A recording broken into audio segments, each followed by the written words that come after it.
Seniman wanita tersebut melukis gambar yang tak terhitung jumlahnya tetapi dengan simbol yang sama. Simbol itu muncul ketika dia masih muda, tapi dia tidak tahu artinya.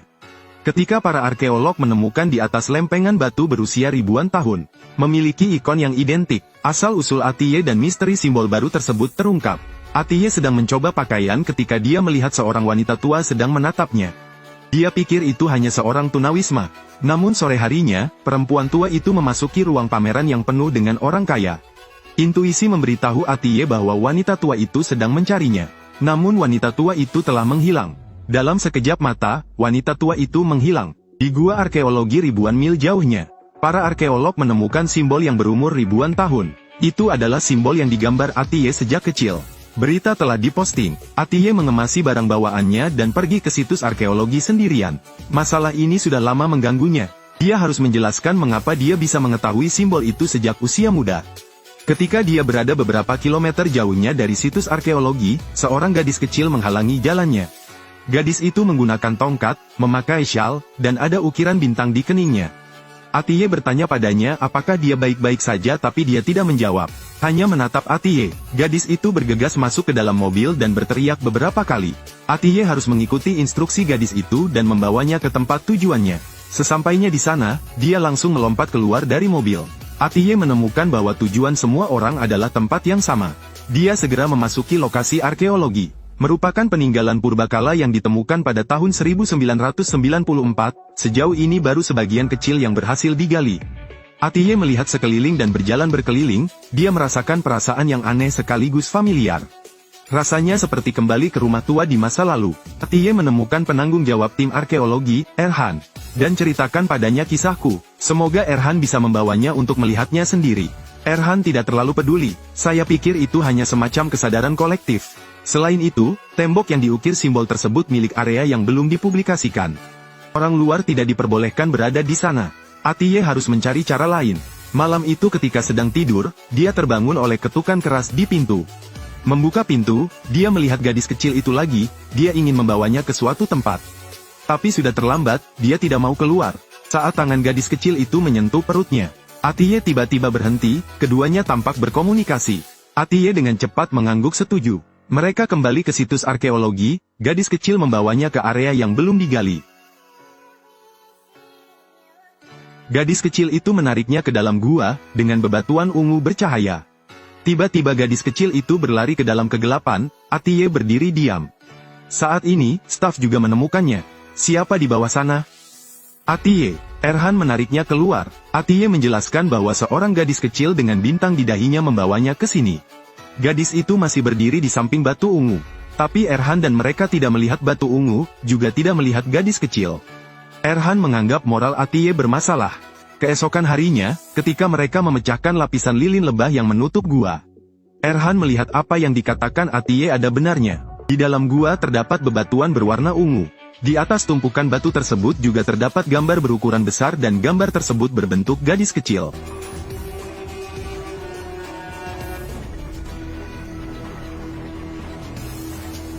Erhan menemui Atiye, memberitahunya tentang apa yang dia temukan.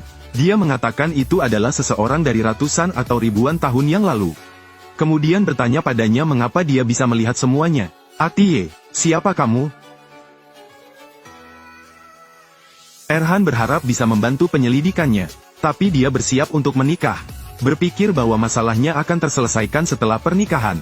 Sehari setelah pertukaran cincin kawin, sesuatu yang aneh terjadi. Kedua keluarga berkumpul untuk menyaksikan pasangan itu bertukar cincin.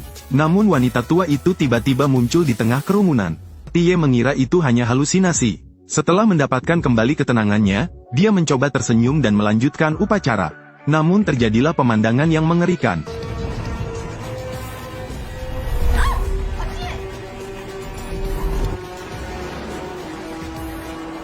Keluarganya ketakutan dan bertanya ada apa.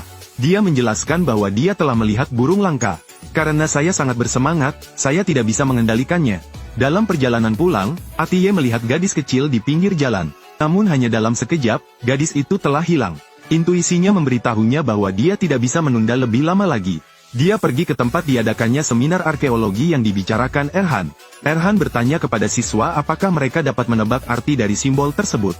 Salah satu siswa mengatakan bahwa lingkaran simbol tersebut menyerupai simbol ketidakterbatasan.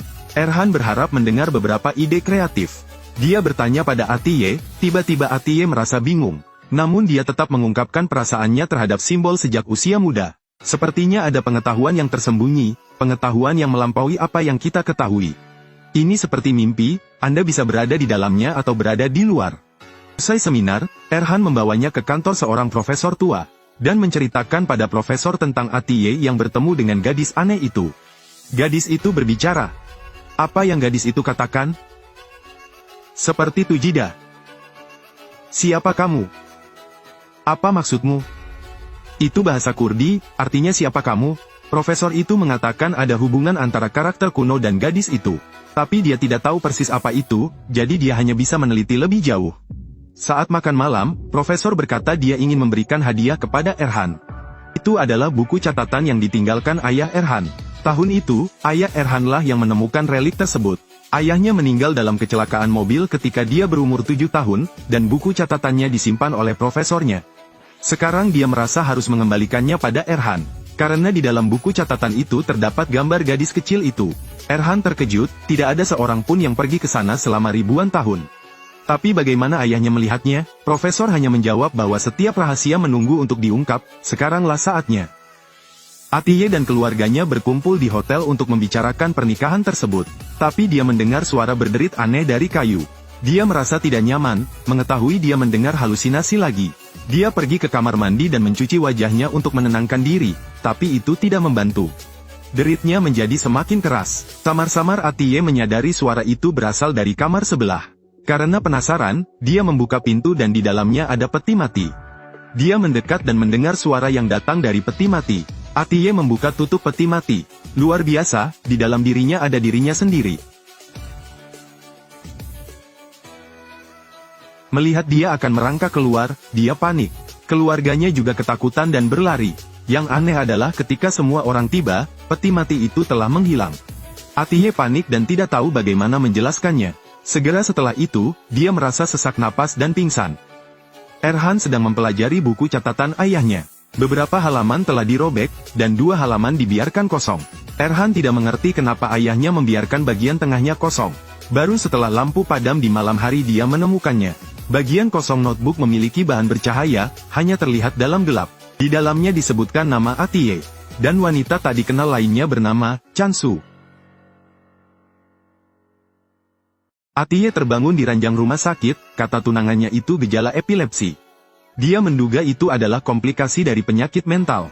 Dia dibawa ke departemen psikiatri untuk diperiksa.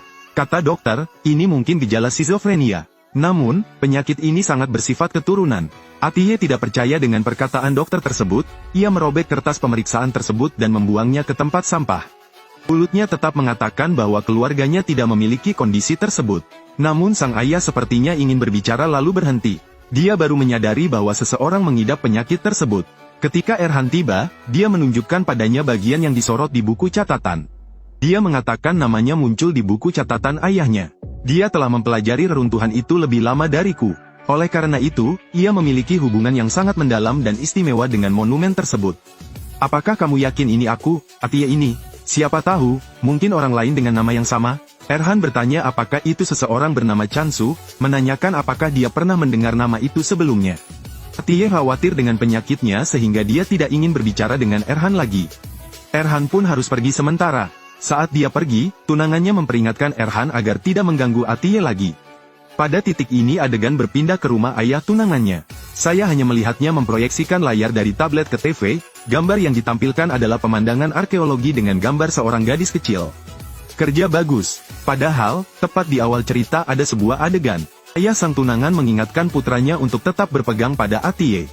Melihat ke belakang sekarang, dia hanya ingin menghubungi Atiye melalui putranya. Sore harinya, Atiye bertanya kepada ibunya siapa saja di keluarganya yang menderita penyakit tersebut. Ibunya mengelak menjawab, jelas mereka tidak ingin Atiye mengetahuinya. Atau mungkin itu terkait erat dengan pengalaman misteriusnya. Atiye menatap kosong pada simbol yang digambarnya. Tiba-tiba saya menyadari itu tampak seperti burung bangau putih. Di TV, mereka membicarakan tentang legenda burung bangau putih di timur. Burung bangau putih juga melambangkan bintang gembala yang menunjuk ke Venus.